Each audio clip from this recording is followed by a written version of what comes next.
ಹಿಮದ ಮಂಜಿನಲ್ಲೂ ಕೆಲಸ ಮಾಡಿದ. ಅವನ ದೇಹಕ್ಕೆ ವಯಸ್ಸಾಯಿತು, ಅವನ ಕೂದಲುಗಳು ಬಿಳಿಯಾಯಿತು. ಆದರೆ ಅವನ ಪ್ರತಿಜ್ಞೆಗೆ ಇನ್ನೂ ಆಗಿರಲಿಲ್ಲ. ಕೊನೆಗೂ ಪರ್ವತದ ಬಾಗಿಲು ತೆರೆದಂತಾಯಿತು. ಅವನು 360 ಅಡಿ ದಾರಿಯನ್ನು ನಿರ್ಮಿಸಿದ್ದನು. 55 ಕಿಲೋಮೀಟರ್ ಪ್ರಯಾಣವನ್ನು 15 ಕಿಲೋಮೀಟರ್ ಆಗಿ ಬದಲಾಯಿಸಿತು.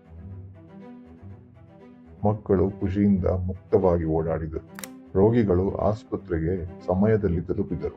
ಹಳ್ಳಿಯವರು ಕಣ್ಣೀರು ಹಾಕಿ ಧನ್ಯವಾದ ಹೇಳಿದರು. ಸರ್ಕಾರ ಕೊನೆಗೂ ಗಮನಿಸಿತು.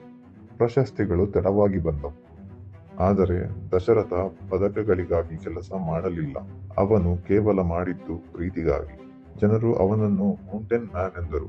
ಆದರೆ ನಿಜವಾಗಿ ಅವನು ಒಬ್ಬ ಸಹೃದಯಿ ಗಂಡ. ಇದು ಪ್ರೀತಿಯ ಶಕ್ತಿ. ಪ್ರೀತಿ ನಿಜವಾಗಿದ್ದರೆ ಆ ಪರ್ವತಗಳೂ ತಲೆಬಾಗಲೇಬೇಕು.